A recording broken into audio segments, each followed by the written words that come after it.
Hi Mark, I'm going to read this article again. Americans Hamburger Helper. McDonald's gives new meaning to "We do it all for you" by investing in people and their neighborhoods. When the smoke cleared after mobs burned through South Central Los Angeles in April, hundreds of businesses, many of them black-owned, had been destroyed. Yet not a single McDonald's restaurant had been torched. Within hours after the crew fee was lifted, all South Central's golden arches were back up and running, feeding firefighters, police and National Guard troops as well as burned-out citizens. The St. Thomas Aquinas Elementary School, with 300 hungry students and no utilities, called for lunches and got them free with delivery to boot. For Edward H. Rinsey, president and CEO of McDonald's USA, the explanation of what happened or didn't happen in South Central Los Angeles was simple. Our businesses there are owned by African American entrepreneurs who hired African American managers who hired African American employees who served everybody in the community.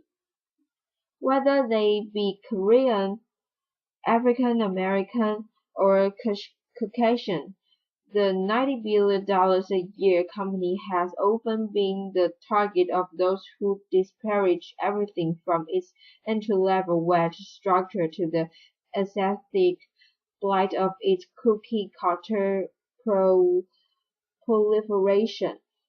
But the Los Angeles experience was vindication of enlightened social policies begun more than 3 decades ago.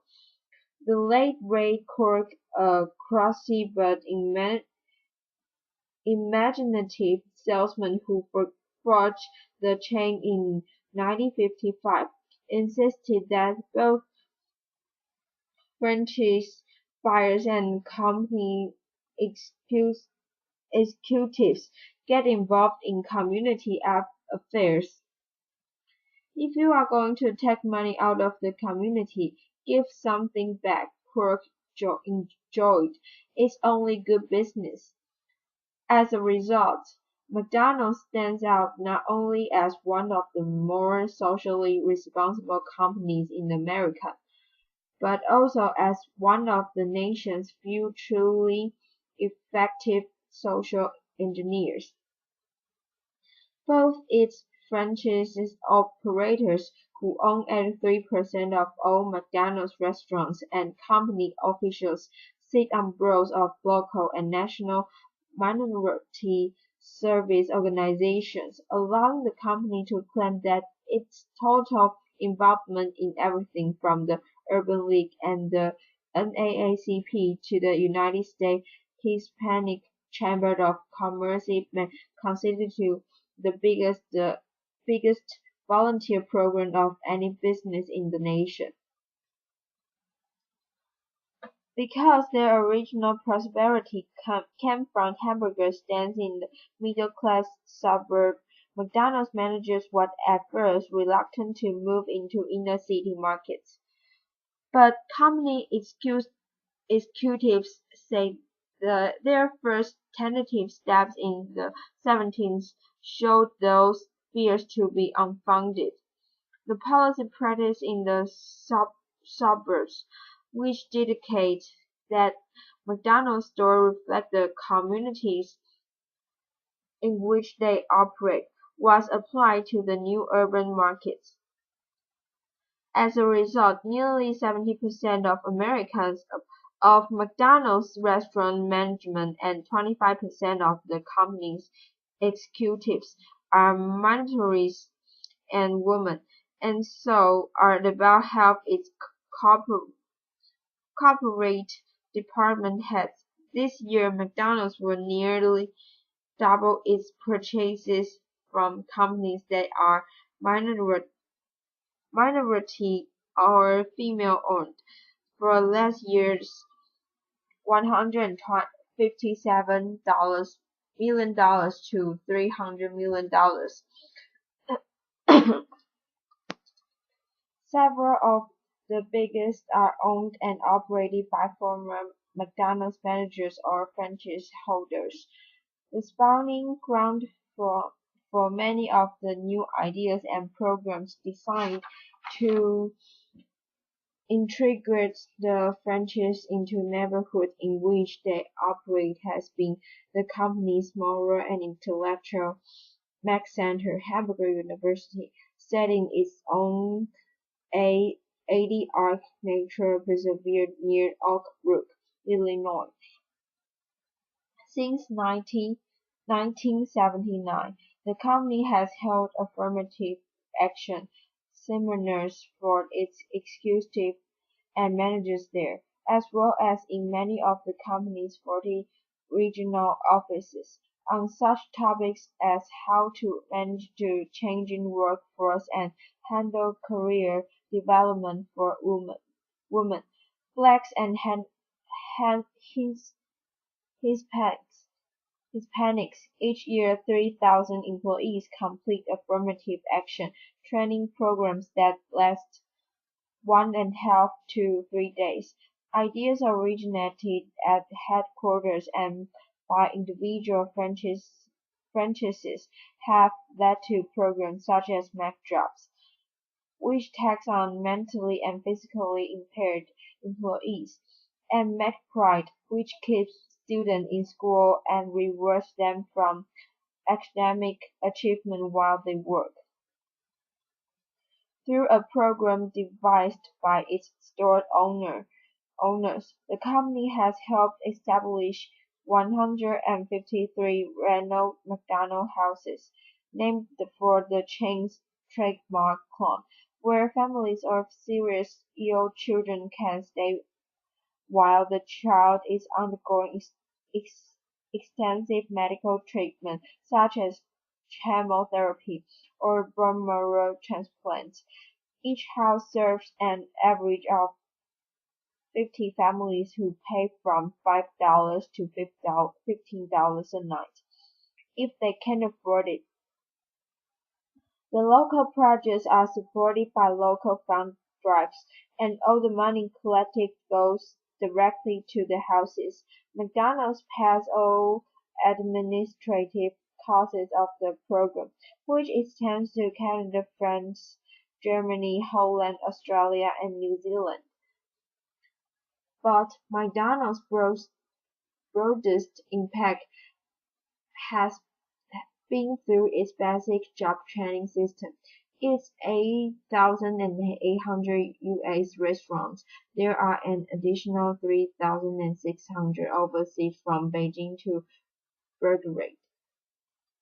Train American youth of every ethnicity. Sending a kid to the army used to be the standard way to teach kids values, discipline, respect for authority. To be a member of a team, get to work on time, brush your teeth, comb your hair, clean your fingernails, said Edward Ramsey. Now somehow McDonald's has become the new entry-level job training institution in America. We find ourselves doing things in that role that we would never imagine we would do. Among them, paying kids to study, rewarding them for staying in school, hiring physically and mentally handicapped youngsters and adults, and giving sensitivity training to co-workers. In a program called McMaster, older people usually retreat and hire to work alongside young crew members to give the workplace a sense of family and to set an example of caring, courtesy, and responsibility. In conjunction with the vocational rehabilitation service of several states, nearly 7,000 disabled and handicapped people have been trained to function as full McDonald's employees by job coaches drawn from within the company. Before this last unfortunate employees take their places. Company trainers often put young able-bodied workers in blindfolds, gloves, or dark glasses to demonstrate the kind of handicaps their new colleagues have to deal with in doing the same jobs. At Pat Newberry's McDonald's restaurant in Renton, Washington, some young employees earn an hour's paid not for flipping burgers but for starting an hour before their work shift begins. In the Chicago area restaurant, Hispanic teenagers are being tutored in English. In Tulsa, a McDonald's crew is studying algebra after work. At Honolulu restaurant, student workers get an extra hour's pay to study for an hour after closing. In Colorado, Virginia, and Massachusetts, there are stay-in-school programs offering bonus money for employees who receive good grades. Reading improvement classes frequently take place at restaurants in Kansas and New Jersey. Despite the initial skepticism of educators, McDonald's programs have managed to allay the fears of many that work and school could not mix. In February, the National Association of Secondary School Principals passed a resolution commending the company for exemplary and motivational effort to support education, student and assistant principals. Bob Charles, the owner of McDonald's in Boulder, has seen some of his employed average students begin to get A's after joining his McBride program, which limited them to a 40-hour work week and pays bonuses for improvement and school attendance. Many of them have very low level of self-esteem, says Charles, but once they come to work as part of a team and gain a sense of confidence, you'd almost never believe the change in these kids. Mark Bronstein's company owns 30 restaurants in Orange County, California, and hires elderly and handicapped workers aggressively. There are people who need work, and we need people to work. You wonder why everybody makes a big deal about it. Serge Bruston. Besides, the seniors and the special kids in our stores create a sense of humanity. Owner John Kaufman has 26 handicapped people, mainly with Down syndrome, on the payroll in his 12 Long Island stores. One of them, Joe King, trains a new employees. Kaufman says the key to his success with the disabled is to try not to treat them differently. McDonald's has used Braille and its own kind of sign language as aids for impaired employees. At McDonald's Oak Brook headquarters, staff workers are taught from specialized schools such as Gallaudet University and the Rochester Institute for Technology, which has an educational center for the deaf. Senior Vice President Robert H. Beavers, Jr., who gave up plans to become an electrical engineer 90 years ago to stay with McDonald's, said the company's socially minded business practices have made the company stronger. Our energy level and our understanding of market today are much better because of the cultural diversity we have. He points out that in the inner city where he grew up, they say, if you talk the talk, you better walk the walk. In Los Angeles, they talked and they walked, and they didn't burn. So Ramsey and his team intend to keep on keeping on. After all, it's only good business. If you are going to take money out of a community, give something back. Thank you for your listening.